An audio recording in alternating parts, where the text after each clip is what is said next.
estava em Virgínia, tanto é que a minha pesquisa começou por lá, começou por Virgínia, e aí foi me aprofundando.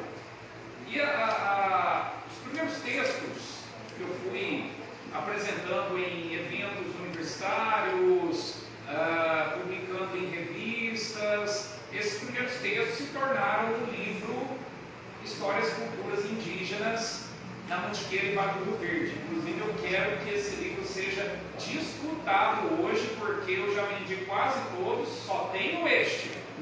Então vamos lá. Quero que seja disputado, por favor, se Deus quiser. Então,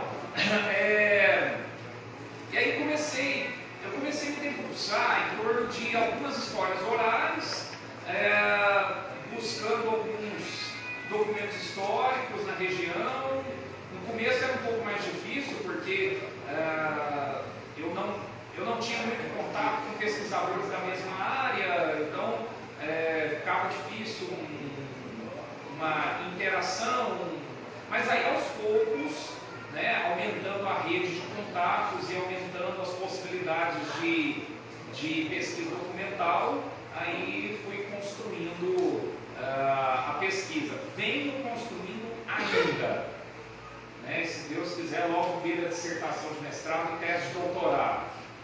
Mas o que temos?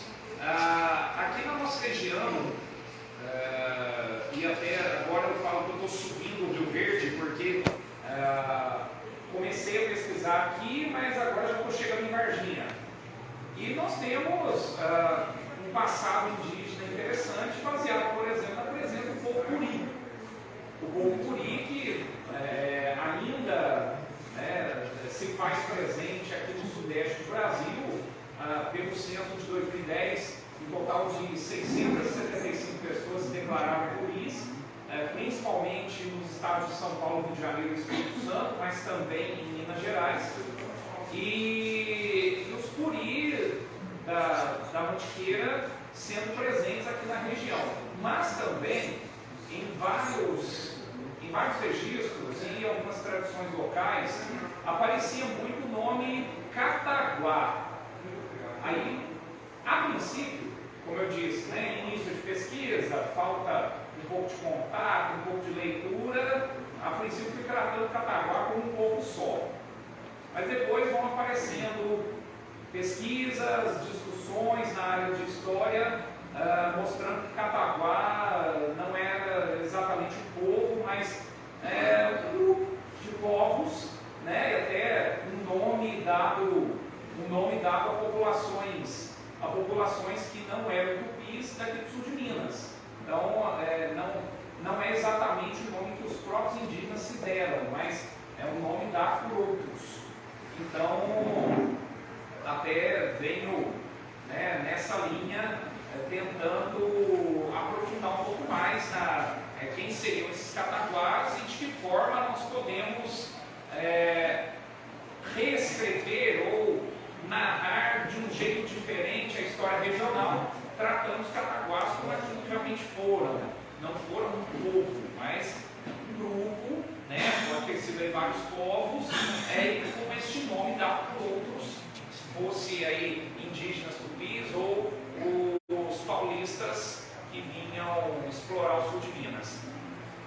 E então aí a gente trata, portanto, de grupos que seriam classificados dentro, né, das classificações que se tem hoje, levando em conta a tradição cerâmica, língua, etc. Estamos tratando de grupos tupis e gês. E aí, como eu disse, eu estou subindo o curso do Rio Verde, já chegando em Varginha, onde se teve uma presença mais forte de grupos, povos do grupo G, e ainda vou me aprofundar quanto ao contato entre esses grupos, né, os Tupi e os G, apesar de alguns documentos sinalizarem que esses contatos podem ter sido conflituosos. É o caso, por exemplo, do livro Aspectos Itaiandu e Itamonte, escrito pelo juiz Heitor Antunes de Souza, publicado em 1950, onde ele fala sobre o Vale da Conquista em Itamonte, né? E que teria, o nome ali seria resultado de um conflito envolvendo indígenas, bem ali na época da colonização, no século XVII ou XVIII. Ou então, em relação a Itaiandu, por exemplo, você tem a raiz ali, né? Ita significando pedra, Iandu significando ali, pássaro. Há outras interpretações também da língua tupi, mas ficou consagrada, né, o significado de pássaro. Virou símbolo de bandeira, né? Virou símbolo. Mas a gente vê Iandu em outros cantos também sendo taxado como corredeira. Sim, né? também. Como água que corre em pedras. Então pode ter esse mesmo significado, mesmo porque Ita, que é pedra antes, pode dar essa impressão muito forte, uma ligação. Né? Mas ninguém chegou à conclusão sobre isso. Não, e um outro detalhe também, talvez, né, nem se chega à conclusão, é se o nome Itaiandu foi dado pelos povos indígenas aqui da região ou se foi dado pelos de fora. Né? Porque houve, aliás, é um outro ponto também, que eu venho tentando me aprofundar, é a presença de indígenas de fora da região, através principalmente de grupos que foram chamados de carijós. Né? Se você olha, por exemplo, a documentação paroquial de Baipendi, cujos livros mais antigos são de 1723, a Iuoca, cujos livros mais antigos são de 1717, e Campanha, cujos livros mais antigos são de 1748. Você vê a menção ali de batismos, casamentos ou óbitos, trazendo o nome Carijó junto ao nome da pessoa. E hoje sabemos que Carijó era um nome dado para grupos, principalmente guaranis, e aí você tem a rica contribuição de um historiador que eu uso bastante nas minhas pesquisas, que é João Manuel Monteiro, no livro que ele escreveu, Negros da Terra, contando a história de São Paulo, no período colonial, só que a história da população indígena de São Paulo. Né?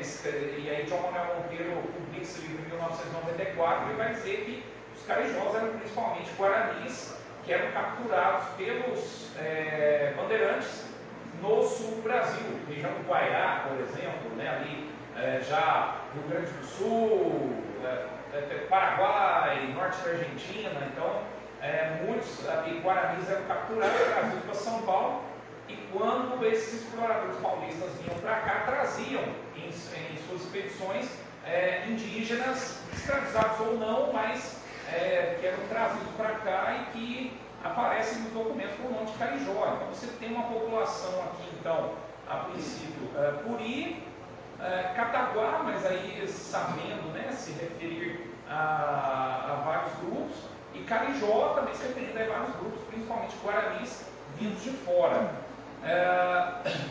E estamos trabalhando com uma teoria, mas aí eu vou deixar o suspenso no ar, porque está tudo muito... Está assim, no início da pesquisa, um achado que nós tivemos em Varginha, e provavelmente vamos falar dele. Nós vamos ter um seminário de patrimônio indígena em Varginha no dia 30 de novembro, inclusive quando começar a divulgação, porque vai ser online. Então, quando começar a divulgação, eu já espalho aqui para os amigos para divulgar a vocês também, todo mundo acompanhar. E provavelmente já teremos condições de falar sobre uma descoberta lá em Varginha que tem um potencial para mexer nas narrativas históricas e arqueológicas sobre os indígenas na Bacia do Verde. É tudo que eu posso dizer. Eu vou passando agora para o Lino, para o Gustavo, se a gente deixar o HD dele é grande, né? Se deixar mais. 10 telas de informação. Nossa Senhora! É uma coisa de louco. Ele é o compatível aqui a outra mesa da manhã, o nosso historiador Zé Cristiano. Então, O Lino, que trabalha com cultura há bem tempo e já conhece os caminhos para chegar a alguns processos, né? Ele é bem estudioso nessa área. E eu queria perguntar para você a importância deste evento, do de Passa Quatro, que você participou agora, recentemente,